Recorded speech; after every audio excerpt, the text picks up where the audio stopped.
What better way is there to end the final week of August 2019 than with a bite of weekly MMORPG news video?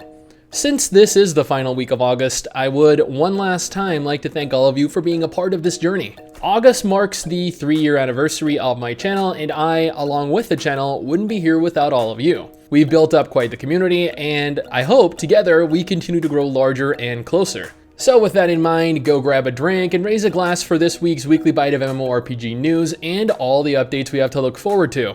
Since I'm well aware that there are quite a few of you that are interested in in-game waifus, I felt like today was the perfect opportunity to introduce you all to Passion Puzzle, today's sponsor. Passion Puzzle lets you actively search out, woo, and ultimately date various in-game gal pals. The game actually allows you to go out on dates with hot girls like Chantel here, while you complete little mini-games in an attempt to raise your overall disposition with the girls, which is actually really cool. The minigame especially, and even the girls in it. It's got a pretty sick story, lots of girls that are interested in you, and what's more, they're all babes. Add on to that, the game is 100% completely free to play. Honestly, what are you waiting for? The download link will be in the description below, so go ahead, click that link and try it out for yourself. So for those of you unaware, Legends of Aria launched earlier this month to, I guess, mixed reviews, and while there were no doubt some issues surrounding the launch, I feel like it went off without too much trouble. They rolled out some hotfixes pretty fast, and they made some quality of life changes, and overall, since launching onto Steam, saw an increase of over 3 times in terms of activity from both new and old players alike. That is pretty damn good. I am going to have a video up on Legends of Aria soon discussing my thoughts and showing the game off for anyone that has yet to try it out, but all in all, I am impressed with the population numbers. It has been a little while, I guess, since we have had any news on Ashes of Creation, so you guys are going to be happy to know that Intrepid, the team behind the game, have announced that, yes, drumroll please, Apocalypse, the Battle Royale mode, will be launching onto Steam. Or they're launching Apocalypse's next testing phase onto Steam, anyway. All registered users will be able to play Apocalypse, and unfortunately, the old launcher is going to no longer be functional. The Battle Royale will have no region locking and will be completely free to play for everyone. However, there are going to be cosmetic items available in the cash shop. I'm sure you've all been highly anticipating the Apocalypse Battle Royale launch though, right? I am so glad that they have made this much progress on the Battle Royale. We don't need updates on the MMORPG, no way. This Battle Royale, this is where the money's at. If you haven't heard of Killsquad yet, then you must be living under a rock, because this game has been topping Steam's global top seller list for a while now, and from what I can tell, it looks to be worth it. Killsquad is a brand new online action role-playing game like Path of Exile or Diablo.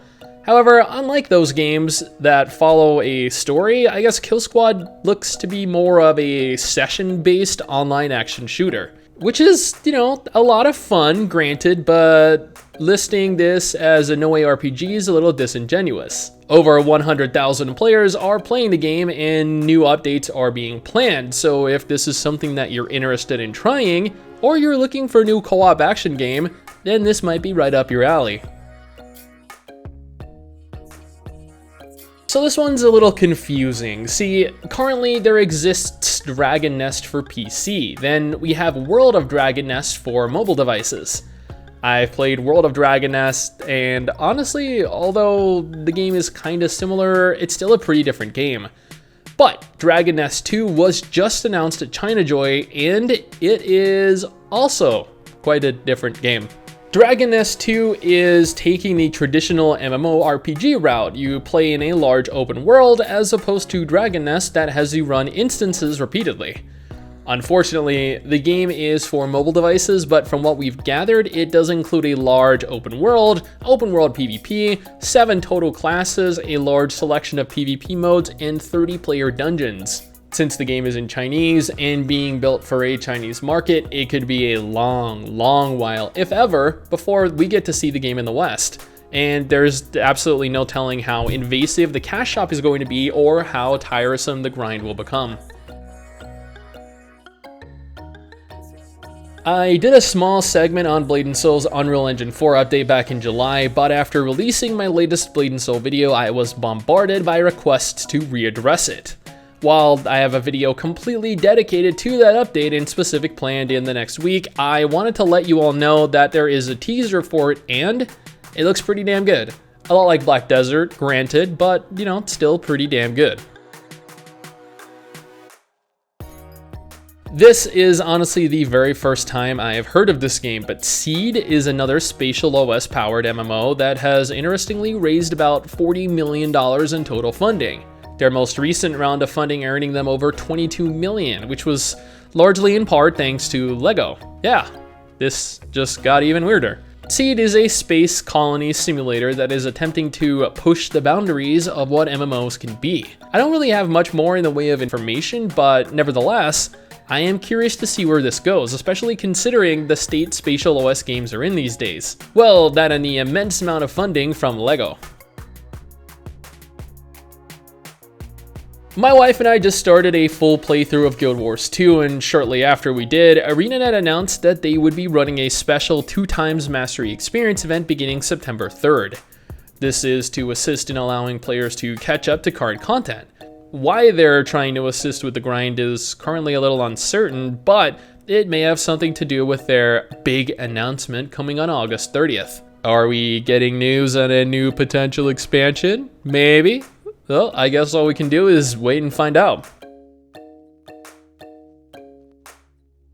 When games like Astelia Online and Ascent Infinite Realm, both PC MMORPGs are being built using Unreal Engine 3, and mobile MMORPGs are being built using Unreal Engine 4, I have to question why. Project V4 is the latest Unreal Engine 4 built mobile MMO announced by Nexon and being developed by Knack Games. Not much in the way of information has been revealed yet, but for those of you that are interested, it is supposed to be a photorealistic MMO that is pretty high spec, requiring a fairly updated phone to play on.